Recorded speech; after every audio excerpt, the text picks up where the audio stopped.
Salut à tous, j'espère que vous allez bien et on se retrouve aujourd'hui pour parler de Donny van de Beek. Bienvenue. Avant de commencer, je préviens tout le monde, cette vidéo est utopique et je vous annonce aussi que Matteo viendra nous donner son avis sur ce transfert à la fin de la vidéo. En attendant, je vous laisse aller checker sa chaîne en description, allez lui donner de la force, il débute. En janvier 2019, Van de Beek était une sorte de plan B du PSG en cas d'échec sur le dossier De Jong. D'ailleurs, à cette époque, l'Ajax en demandait 20 millions d'euros. Depuis, il y a eu cette épopée surprise de cette équipe insouciante en Ligue des Champions.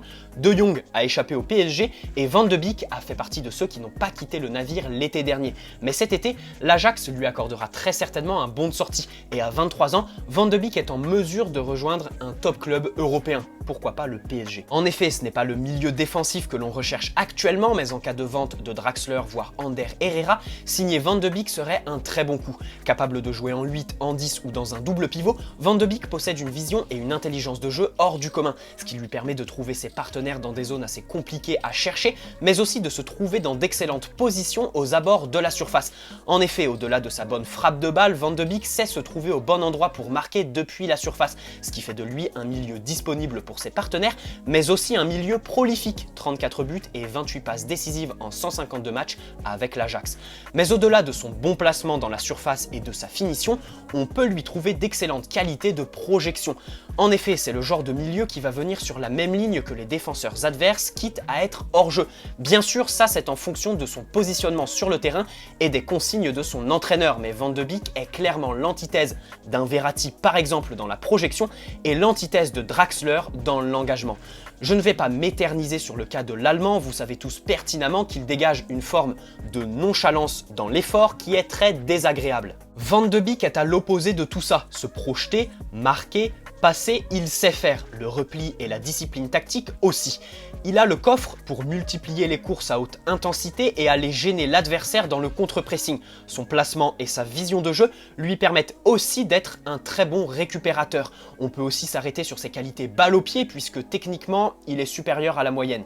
Capable de jouer en numéro 10 ou en box-to-box, on remarque aussi la polyvalence du joueur et sa marge de progression qui est très importante et intéressante. Au niveau financier, Van de Beek est estimé à 44 millions d'euros par Transfermarkt. Un transfert cet été est envisageable et pourrait se conclure pour 50 millions d'euros, peut-être 60.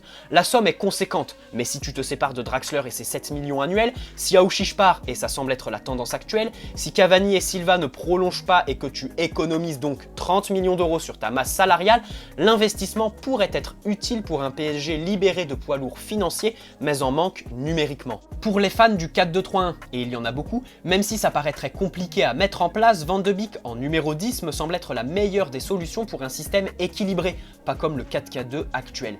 Sinon, dans un 4-3-3 en tant que relayeur, l'adaptation sera facile et Van de Beek pourrait rapidement se trouver une place de choix, mais il est plus difficile de l'imaginer dans le 4-4-2 actuel. Et bien évidemment, cette idée de transfert arriverait après le recrutement d'un vrai milieu défensif, la priorité, et seulement si le PSG se libère de la place financière et numérique. J'ai longuement hésité avant de faire cette vidéo, mais depuis que le dossier Aouchiche n'est plus en notre faveur, il me paraît plausible d'imaginer le recrutement d'un milieu central si Draxler part. À la base, j'imaginais bien Aouchiche remplacer numériquement Draxler dans la rotation, mais comme le Titi parisien semble très loin de signer chez nous, cette hypothèse perd en crédibilité et le recrutement d'un autre milieu peut être envisagé. Van de Beek pourrait être la solution et complémentaire avec un Verratti intouchable. Bonne vision de jeu, jeune et déjà des références au plus haut niveau, milieu qui se projette, prolifique, très actif sans ballon et très intelligent avec, départ envisageable cet été, le PSG pourra foncer si Draxler, Aouchiche, voire Herrera quittent le club. Après les échecs de Jong et de Ligt, ne voyez pas Van de Beek comme une sorte de consolation, ce serait réellement un très bon coup. Et puis, si on le compare aux deux autres, le niveau de médiatisation n'est pas le même, alors qu'ils ont eu la même importance l'année dernière. D'ailleurs, le fait que Van de Beek ne soit pas très médiatisé joue clairement en la faveur du PSG qui ne recherche plus ce genre de joueur. Le talent et l'exposition, c'est terminé. Place à l'humilité et au travail. Sans plus attendre, je vous laisse avec l'avis de Matteo, n'hésitez pas à aller checker sa chaîne en description. Salut à tous, c'est Matteo. Avant toute chose, je souhaitais remercier Romain pour avoir accepté de me laisser m'exprimer dans sa vidéo sur Van de Beek.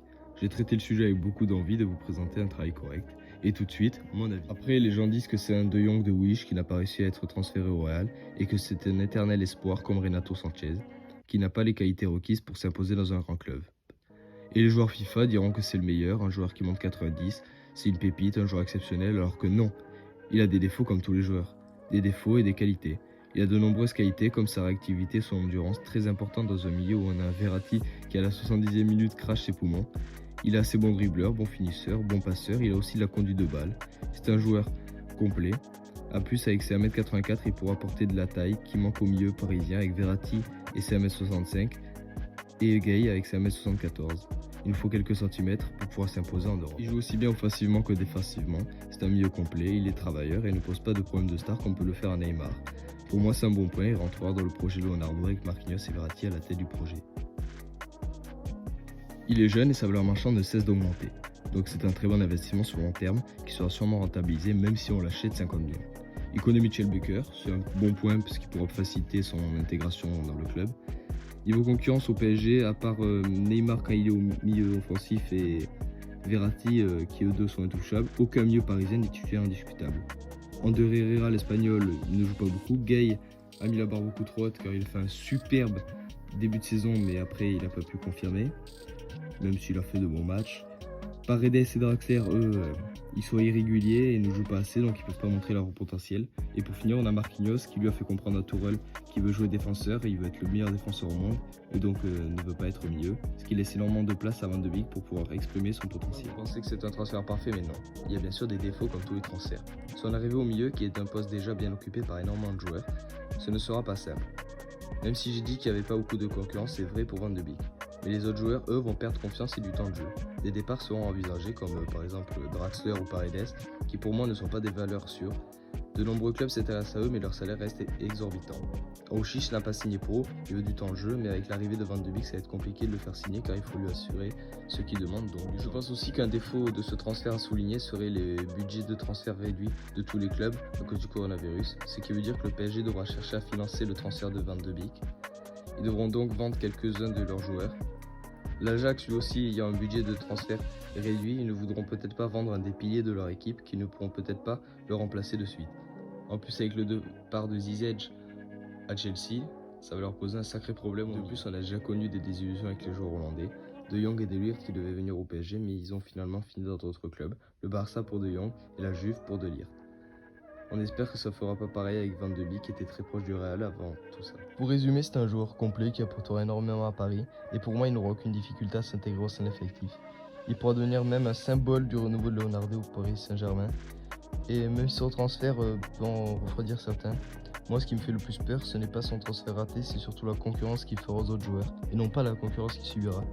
Donc oui, même si j'ai quelques frayeurs, pour moi c'est une bonne opération tant financière que sportive et j'ai hâte que ce transfert se concrétise. Merci à tous de m'avoir écouté sur la chaîne de Romain. Ça fait un plaisir de vous parler. Ciao tout le monde, bisous. Voilà, merci à toi Mathéo et bon courage pour la suite de ton aventure sur YouTube. N'hésitez pas à poser un like si cette vidéo vous a plu, vous abonner si ce n'est pas déjà fait et vous pouvez aussi aller checker mon Instagram qui est en description. Je relais les infos les plus crédibles autour du PSG le plus rapidement possible. Bonne soirée à tous, allez Paris, ciao.